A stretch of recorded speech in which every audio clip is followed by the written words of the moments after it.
Storbing ko pagbibihis nyo. Alam ko nagmamadali po kayo sa pagpunta sa trabaho pero may sasabihin lang po ako, tay. Wilfred, Po? wala tayong dapat pag-usapan.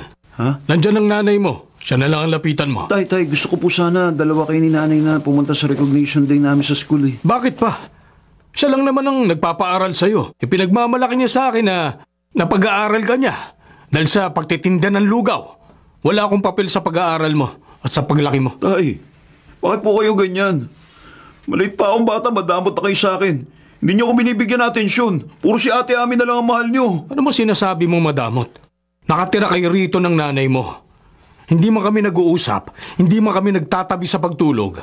Narito kayo, ligtas, at may bubong na masisilungan. Noon ko ako nasunod.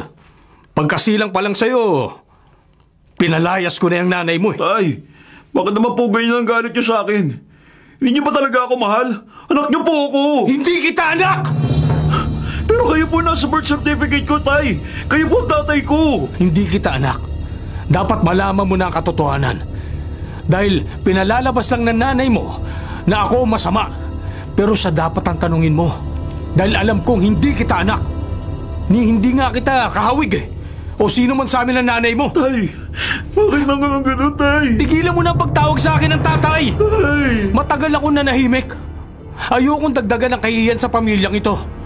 Pero ngayong ikaw na mismo ang naghahanap ng kasagutan, ayan, sinasabi ko na sa'yo, hindi pagiging madamot ang manindigan sa kung ano ang totoo. Hindi kita pinapansin o binibigyan ng halaga. Dahil Wilfred, ipasok mo to sa kokote mo. Hindi kita anak. Hindi ako ang iyong ama!